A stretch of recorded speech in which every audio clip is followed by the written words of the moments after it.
Isang mapagpalang umaga at isang mapagpalang araw ang aking pagbati sa lahat ng ating mga sumusubaybay at tumatangkilik sa ating Mondays to Saturdays na daily devotion, morning devotions. Maraming salamat po sa inyong patuloy na pagtangkilik. Alam ko po na pinagpapala kayo ng Panginoon.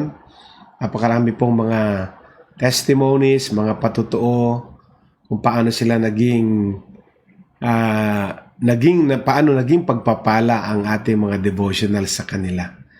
Kaya wag po tayong magsawang ibahagi ito sa ating mga kakilala upang ang parehong blessing na ating tinatanggap ay matanggap din po nila. Bago po ako magsimula ay inayayahan ko po ang bawat isa na samahan ako sa panalangin uli. Let us pray. O our God in heaven, maraming salamat po. Isa naman pong mapagpalang araw, mapagpalang umaga ang aming kaharapin. Mga bagay na mabubuti na inihanda mo sa amin ay aming tatanggapin, for good and perfect gift comes from above. Salamat dahil laging may bukas na kalangitan para sa amin. Salamat dahil laging may bumubuhos na biyaya sa mga buhay namin. At sa aming mga pamilya, maraming salamat.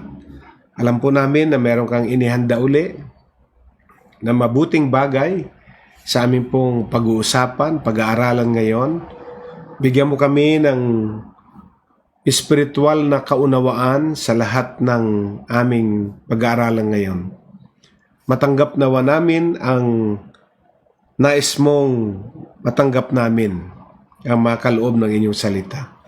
Dinadalangin namin ang lahat ng taong konektado sa amin, aming mga trabaho at pinagkukunan ng kinabubuhay. Pinapanalangin namin ang aming bansang Pilipinas. Pinapanalangin namin ang buong mundo na dumadaan sa matitinding pagsubok ngayon. Pinapanalangin namin ang aming simbahan, ang Jesus the Living Gospel Church. Pinapanalangin namin ang lahat ng mga kapastoran at mga miyembro, mga pamilyang kasama sa aming espiritual na pamilyang ito. Palain mo kaming lahat at mamagitan ka sa lahat ng pangangailangan namin. Salamat po sa pangalan mo, Jesus. Amen and amen. Ngayon po ay November 20 na. Friday na uli. At parang di natin namamalayan, no? 10 araw mula ngayon, ang huling buwan ng year 2020. Parang sabi nga nung iba, parang wala pang nangyari, ha? Pero anyway, marami na pong nangyari. Hindi lang natin napagtutuunan ng pansin, pero kahit na po may global pandemic, ito yung sunod-sunod na mga kalamidad, ang economic downturn, ang political atmosphere ngayon na hindi stable, hindi lamang po sa atin, kundi sa buong mundo, meron pong ginagawa ang Diyos. Actually, itong lahat ng ito ay preparasyon, paghahanda sa kanyang nalalapit din na pagbabalik. So, patuloy tayong kumain ng spiritual na pagkain at dito tayo lalakas. Amen. Ang topic ko po ngayon ay don't blame God. Don't blame God. Huwag nating sisisihin ang Diyos sa lahat ng pinagdadaanan natin, sa lahat ng mga nararanasan natin. Huwag nating sisisihin ng Diyos. Sapagkat siya po ay merong foreknowledge, meaning to say, alam niya ang lahat ng nangyayari at mga mangyayari pa. And He is in full control of everything that had happened and that will be happening in the days to come. Nasa kamay po ng Diyos ang control sa lahat ng pangyayari. Dapat ganyan po ang pananaw natin sa ating Diyos. Kaya pagpatuloy po natin ang ating topic po, don't blame God. Don't blame God. At iuugnay natin uli ang topic na don't blame God sa istorya ni Job. Kung makita ho ninyo, napansin ninyo parang buong isang linggo ay buhay ni Job ang ating napag-uusapan. At lalaktaw tayo ngayon kasi kahapon tinapos natin ang hanggang last verse ng chapter 2. This time, magja-jump tayo sa chapter 6. Let's go to Job chapter 6 beginning verse 1 and we will read from the New International Version Bible.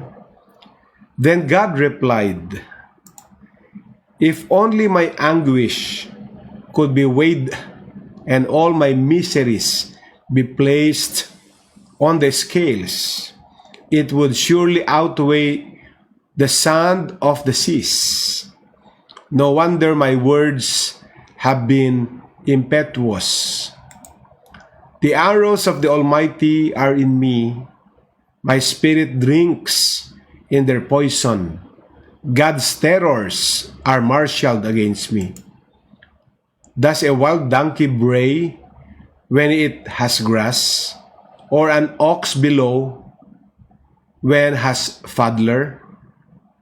Verse 6, "Is tasteless food eaten without salt? Or is there flavor in the sap of the mallow? I refuse to touch it. Such food makes me ill. Oh, that I might have my request, that God would grant what I hope for, what God would be willing to crush me, to let loose His hand and cut off my life. Then I would still have this consolation, my joy in unrelenting pain, that I had not denied the words of the Holy One. What strength do I have that I should still hope? What prospects that I should be patient? Do I have the strength of stone? Is my flesh bronze?" And last verse po natin, "Do I have any power to help myself, now that success has been driven from me?" Yan po ang 13 verses na binasa natin sa pag-uugnay sa sitwasyon ni Job sa kanya pong pinagdadaanan na napakatitinding mga sitwasyon. Nabasa at napag-aralan natin sa Job chapter 1, chapter 2, at sa chapter 3, ito na ang tugon ni Job sa kanyang mga pinagdadaanang mabibigat na sitwasyon. Pero tandaan po natin, since God is altogether good, and His purposes toward His people are only to do us good, He is not the source of pain. He is not the source of heartache. He is not the source of failure. He is not the source of sickness. He is not the source of anything that is evil. At least, dapat itong statement na ito ay embedded sa puso natin, na dahil ang Diyos ay mabuti at ang kanyang mga layunin sa kanyang mga anak ay para lamang sa kanilang ikabubuti. At lagi nating tandaan, hindi siya ang pinagmumulan ng pain, ng heartaches, ng failures, ng sickness, or anything that is evil. He did not use His hands to bring destruction upon His faithful servant Job, but He removed the heads of protection, the shield of protection from around Job, and allowed Satan to afflict Job. Bagamat hindi niya kamay ang ginamit niya para sa mga pangyayari sa buhay ni Job na kanyang lingkod, Pero inalis niya ang bakod ng proteksyon, ang shield ng protection, ang heads ng protection, at gamitin natin yung word na inalaw niya. Pinayagan niya si Satan to afflict Job sa istorya ng chapter 1 saka chapter 2. Kung napag-aralan naman natin yan, no? Kasi po kung babalikan po natin ang nakaraan na Job chapter 1 verse 12, ito po ang sinasabi, "Behold, all that he has is in your power." Revised Standard Version. Job chapter 1 verse 12. Sinabi ng Diyos kay Satan, "Behold, all that he has," si Job po yun, "is in your power." Ay nasa iyong kapangyarihan. So, God allowed Satan to touch all that Job had. Siguro, mamaya ang tanong natin bakit niya inalaw? Mamaya natin sasagutin yung tanong na yan.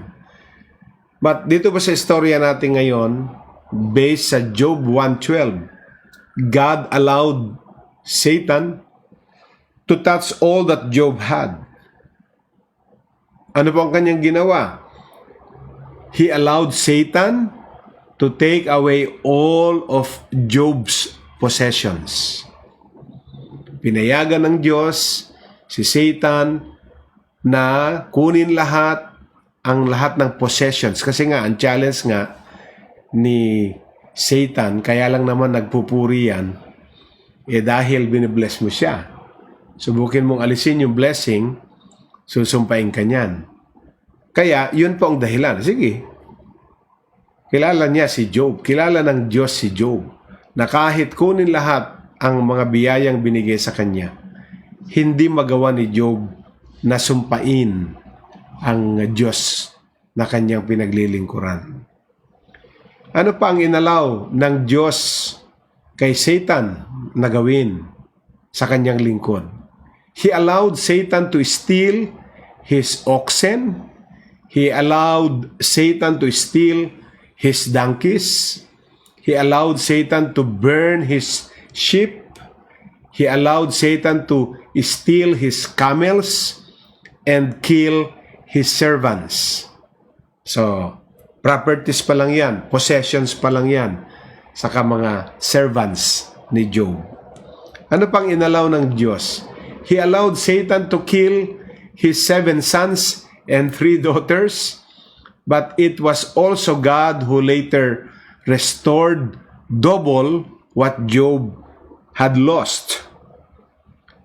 There is no circumstance that Satan can bring into your life without God's permission. Ito po ang magandang consolation sa ating pag-aaral. Walang anumang sirkumstansya na pwedeng dalhin ni Satan sa buhay natin na hindi dumadaan sa approval, sa permission ng Diyos. Ibig sabihin po na wala siyang pwedeng gawin, meaning si Satan, na dahil gusto lang niyang gawin. Dahil lahat ng gagawin niya ay bibigyan siya ng limitasyon kung ano lang ang pwede niyang gawin. And one of the reasons so many Christians are defeated is because they do not understand that God is in control of all the circumstances that come into their lives, whether they are good or whether they are bad. Ito po ang isa sa mga dahilan na maraming Kristiyano ang defeated sapagkat hindi nila naiintindihan na ang Diyos ang may control sa lahat ng mga sirkumstansya na dumarating sa ating mga buhay, whether ito ay mabuti o whether ito ay hindi mabuti. They cannot understand how or why God, whose purpose is to do His people good, would allow Satan to attack His children, God's children, through their circumstances. Hindi nila maintindihan kung bakit ang Diyos, kung na ang kanyang layunin ay gumawa ng mabuti sa kanyang mga anak, sa kanyang bayan, ay pinapayagan si Satan na to attack us through our circumstances. Di po ba? Why did God allow Satan to steal Job's livestock, to destroy all that he had, and kill his children? Bakit inaalaw ng Diyos si Satan na nakawin ang lahat ng livestock ni Job? Sirain, wasakin ang lahat ng meron siya at patayin ang kanyang 10 anak. The first question asked when a tragedy strikes is why? Di po ba? Yan lagi ang tanong na unang natatanong ng sino mang dumadaan sa isang trahedya, isang pagsubok, isang sitwasyon. Ang tanong na, bakit? The first question na laging tinatanong ng tao every time a tragedy strikes is the question, why? Bakit? God placed a limit on what Satan could do to Job. Di po ba? Huwag naman natin kalilimutan yon. Huwag lang lagi tayo nakafocus dun sa why.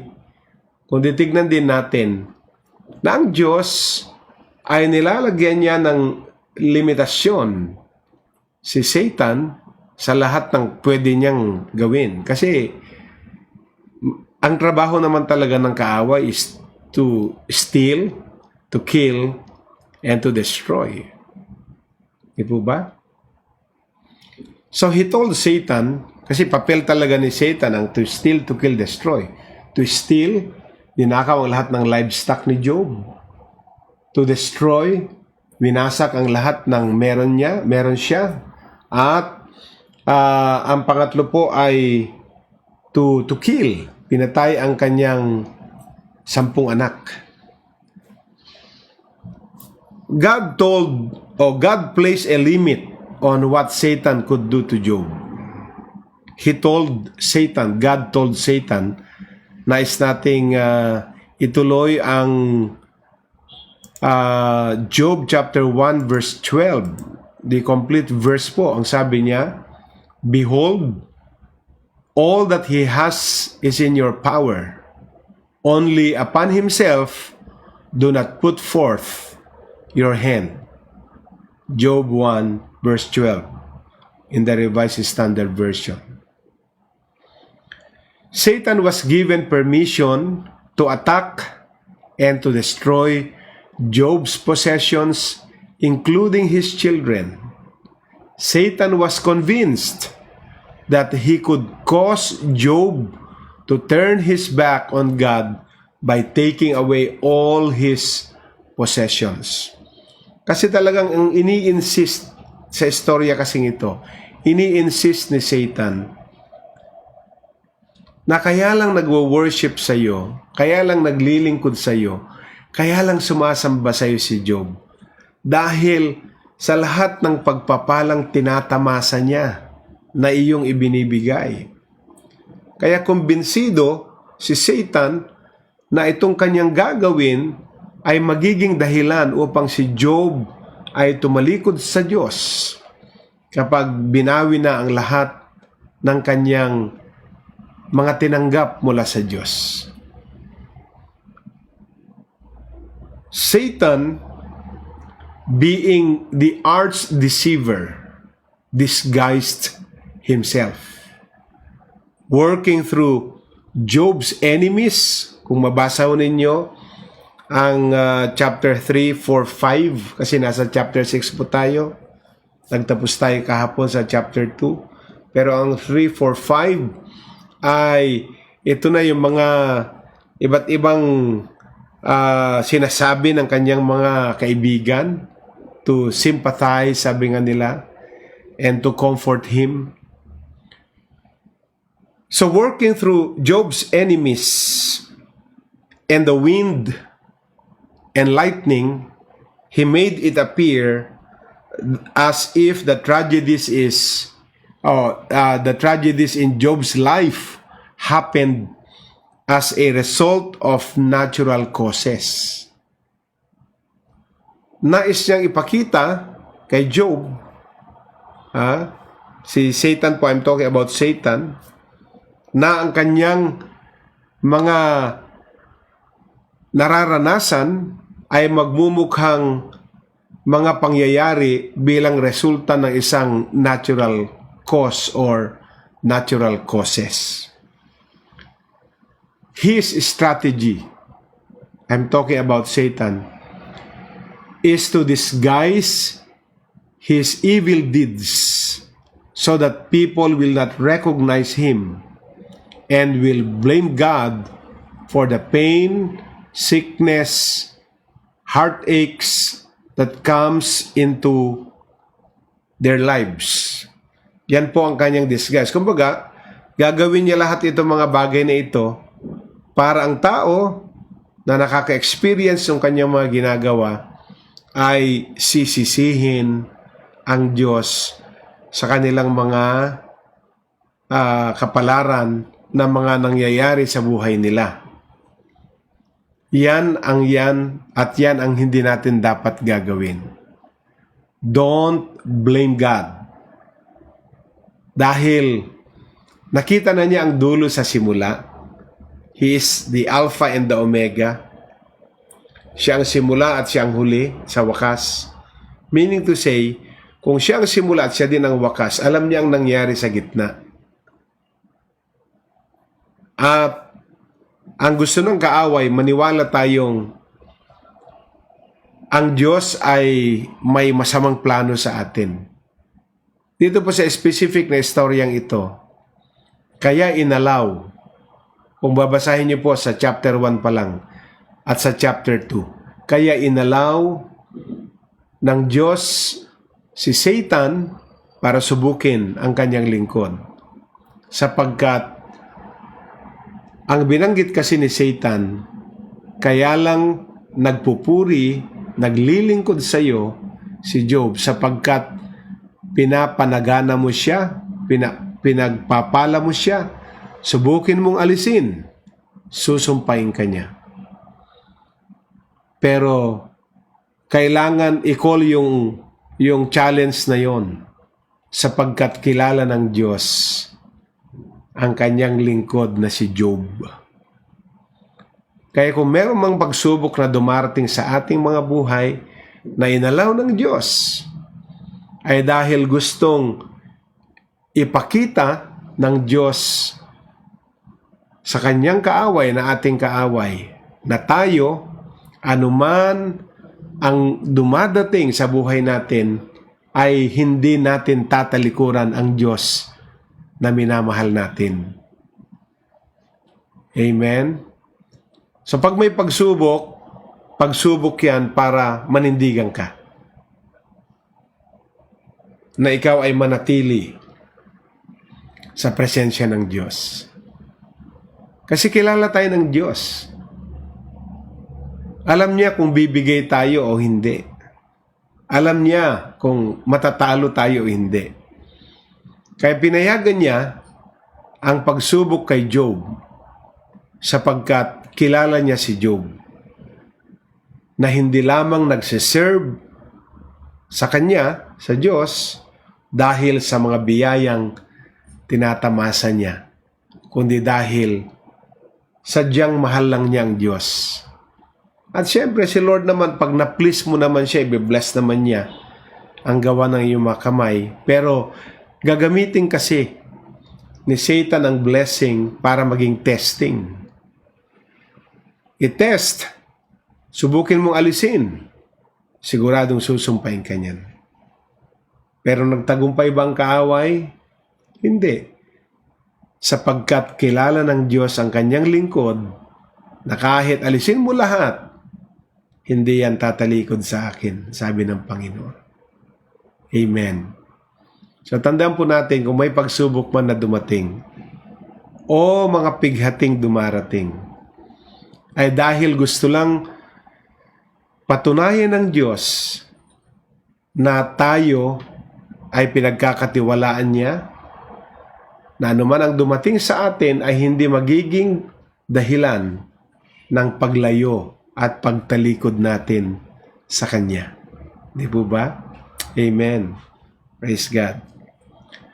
So ngayon mga kapatid, nais nating i-declare itong ating daily declaration. Sabihin natin, every good gift comes to me from God. It is the enemy who comes to steal, to kill, and destroy in my life. Amen. One more time. Every good gift comes to me from God. It is the enemy who comes to steal, kill, and destroy in my life. Amen and amen. Yan po. Papel po ng Diyos na bigyan tayo ng good and perfect gifts. Anong papel ng kaaway? To steal, to kill, and destroy. Pero kahit gawin niya ang steal, kill, and destroy, at ang kanyang aapektuhan ay yung mga blessings ng Diyos sa atin, pipiliin natin na kapag-decide na tayo na hindi natin sisisihin ang Diyos at magdi-decide tayo na maninindigan tayo sa salita ng Diyos. Amen? Purihin ang kanyang pangalan. So itong ating devotional ngayon, pwede po ninyong i-share, pindutin ang share button sa inyo pong cellphone, sa inyong Facebook, and be a multiplier. At kung may mga na-miss po kayong mga episodes sa ating devotionals, you can go to YouTube. At ang YouTube channel natin ay JLG Space TV. Subscribe na rin po kayo. At pindutin yung notification bell upang sa gayon lahat ng darating pang mga uploads natin sa ating YouTube channel ay ma-notify po kayo. Bago po ako tuluyang magpaalam, manalangin po tayo.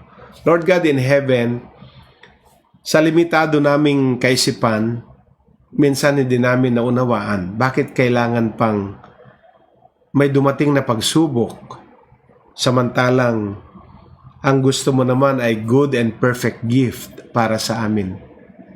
Hindi dahil gusto mong pahirapan kami, kundi dahil ang kaaway ay day and night inaakusahan kami na kaya lang kami sumusunod, kaya lang kami sumasamba sa iyo dahil meron kaming nakukuha na biyaya at pagpapala sa iyo.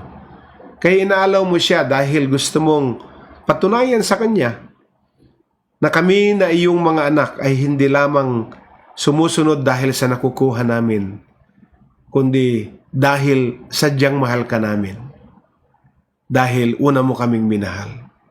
Salamat po at ipinaunawa mo sa amin ang aspetong ito ng aming paglilingkod. Pagpalain mo po ang bawat sa amin, pagpalain mo ang aming mga pamilya, pagpalain mo ang lahat ng gawa ng aming mga kamay, at kapag dumating man ang pagsubok at pighati, bigyan mo kami ng grasya na hindi tatalikod sa iyo, kundi lalong magpatuloy sa aming paglilingkod. Salamat po, pagpalain mong araw na ito, sa pangalan mo Jesus. Amen and amen. Po si Pastor Rene Alog, magbabalik po kami ng aking partner, si Rev. Pastora Julie, mamayang 1:00 ng hapon. At dahil Biyernes po ngayon, ay meron po tayong online youth fellowship sa mga kabataan po yan. fellowship ng mga youth natin, 7 p.m. And also, dahil Friday po, meron pong pag-aaral din ang mga kapastoran natin. Maraming salamat po. Iniiwan ko po ang pag-ibig, kapayapaan, at kagalakan ng Diyos. God bless us all and Shalom!